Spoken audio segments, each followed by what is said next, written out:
Now, this next bit is extremely important because we're looking at matching the sources of finance with the uses of the finance.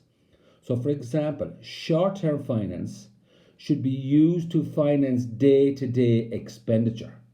For example, stock purchased on credit, credit cards given to employees who travel for the firm, and bank overdrafts for firms who have short term difficulties. Medium term finance should be used to finance items that last for up to 5 years. Equipment and vehicles can be leased.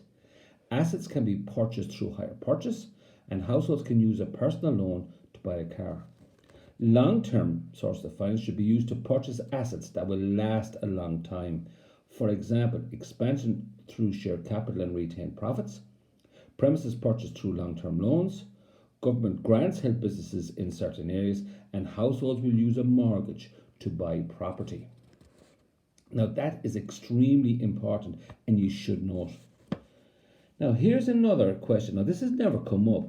Outline questions to be asked before choosing a type of finance. So, this is what the firm would be asking itself. What is the purpose of the loan? Is it for a short, medium, or long term? How long will the loan be for? What is the rate of interest? Are there tax implications? Is collateral or security needed? Are there restrictions? Right? In other words, are there restrictions on ownership? What risks are attached to the loan? What happens if the loan is not repaid? And of course, will control of the firm be affected? These are all extremely difficult questions to answer as an entrepreneur, because as you try to seek more finance, you could lose control of the firm. Lastly, now we're going to look at equity capital versus loan capital. Now, equity capital, the definition is money invested in the business by the owners. Examples include ordinary share capital, retained earnings. So, equity capital does not have to be repaid to shareholders unless the company is being wound up or closed down. The company can decide on the level of dividends depending on the need for reserves. So, in other words, if the firm needs to hold on to money, to hold on to profit for expansion, then the dividends might be low. If they don't need the money, then the dividends could be high. It is relatively easy to raise additional share capital in the future. Issuing more ordinary share capital increases the number of votes and reduces the control of the company. And dividends are not tax deductible, which makes shares an expensive finance option. Now, loan capital. Loan capital is money borrowed by the firm or invested in the firm by financial institutions. Interest payments on loans must be regularly made, and the principal, that's the amount borrowed, must be cleared. The providers of the loan capital, that's the banks, may impose certain terms and conditions on the company, but will have no vote at an AGM.